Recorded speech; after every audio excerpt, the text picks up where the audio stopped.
अयोध्या बहुत ही पावन धरती है और यहाँ पर आकर के हमेशा ही अच्छा लगता है।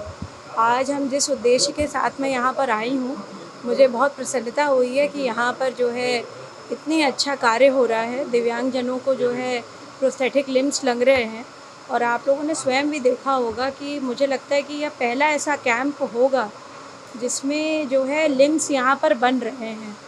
तो जो है जिससे कंफर्ट में रहें जिनकी इस तरीके की दिव्यांगजनों की दिक्कत है, तो यह साधुवाद लायक है, बहुत बड़ी बात।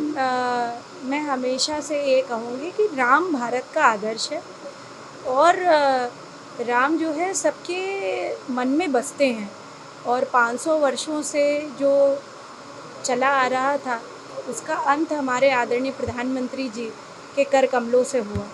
तो मैं आदरणीय प्रधानमंत्री जी का बहुत धन्यवाद करती हूँ, उन सभी कार सेवकों का बहुत धन्यवाद करती हूँ जिन्होंने इस लड़ाई में बढ़ चढ़ करके हिस्सा लिया और जो है कई लोगों के प्राण भी चले गए और सभी का जो इसमें जिन्होंने अपनी अहम भूमिका निभाई। आज उन सभी की स्वप्रेरणा से हमारे बीच में रामलला बहुत दिव्य और भव्य मंदिर में स्थापित है। मैं समझती हूँ कि उन्होंने वो कार्यक्रम बहुत अच्छे से देखा नहीं। उसमें जो है अगर उद्योगपतियों को बुलाया गया तो उद्योगपति पहले तो मैं पूछना चाहती हूँ क्या देश का हिस्सा नहीं है। दूसरी बात, जब जो है आदरणीय प्रधानमंत्री जी जिन लोगों ने इस मंदिर को बनाया था उन पर फूलों की वर्षा करी है स्वयं, पहली बार ऐसा इतिहास में हुआ है। उनके घर में से तो 3-3 प्रधानमंत्री थे, कोई एक आदमी बता दीजिए जो सेवकों के कभी जिन्होंने पैर धुले हों, कभी उन पे फूलों की वर्षा करी हो। और जिस तरह से लोगों का स्वागत अभ्यागत हुआ उसमें क्या अयोध्या की जनता इन्वॉल्व नहीं थी? बिल्कुल इन्वॉल्व थी। पूरा एक जगह उनको दिया गया था। हाँ, व्यवस्था के कारण जो देखिए प्राइम मिनिस्टर का एक प्रोटोकॉल होता है। हम ये कहते हैं अमेरिका का जब प्रेसिडेंट आता है भारत या कहीं भी जाता है तो उसका तो हम बड़ा वो करते। राहुल गांधी तो चीन के भी प्रधानमंत्री से मिलने चले गए थे। तो मैं तो समझती हूँ कि ऐसे देश को भटकाने वाले भाषण दे करके और जो है लोगों का कुछ नहीं कर पाएंगे वो, और वह अपनी राजनीति चमकाने के लिए हमारे प्रधानमंत्री जी पर बोलें, हमारे रामलला पर बोलें, उससे उनका जो है वो गर्त के गड्ढे में ही गिरेंगे, उनका कोई उबार नहीं पाएगा उनको। जी, समझती हूँ कि वो उनकी अपनी सोच है और इस तरीके के गलत बयानबाजी करके वह अपनी राजनीति चमकाना चाहते हैं। इससे साधु समाज पे किसी पर वो नहीं फ़र्क पड़ेगा, क्योंकि कहते हैं ना कि जब जो है कीचड़ में आप जो है ईंटा फेंकोगे तो छींटे आएंगे आपके ऊपर, और उसी प्रकार से जो है कमल अपनी व्यवस्था में ही खिलता है। तो साधु उसी प्रकार का है।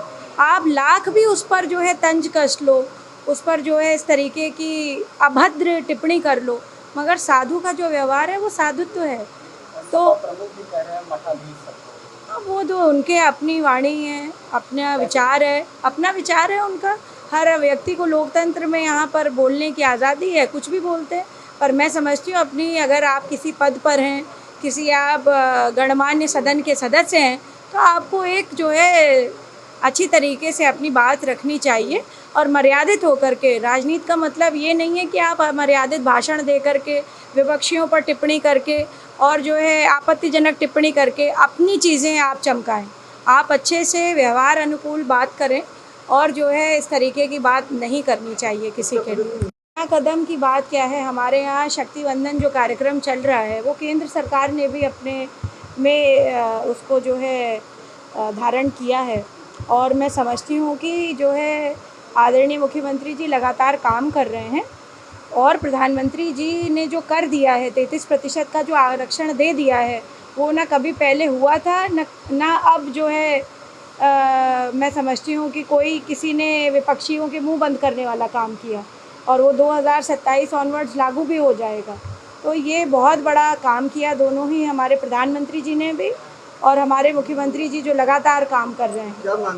देखिए, समाज की नैतिक जिम्मेदारी है महिलाओं के प्रति।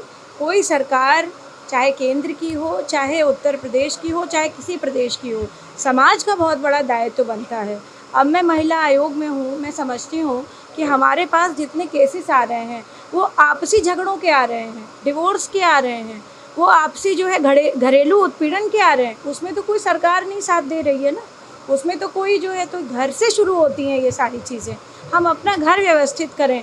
और मैं सबको कहूँगी मीडिया के माध्यम से, आप लोग जो है लोकतंत्र का चौथा स्तंभ है, आप लोग ये बात ज़रूर जो है मेरे माध्यम से मैं कहना चाहती हूँ कि राम का अनुसरण करें, आधी चीज़ें तो ऐसे ही ठीक हो जाएंगी। लोगों ने ऐसा किया, उनकी सरकार तो चली गई। और जो है दूसरी बात है कि भगवान के प्रसाद में मिलावट करना, ये बहुत गलत बात है।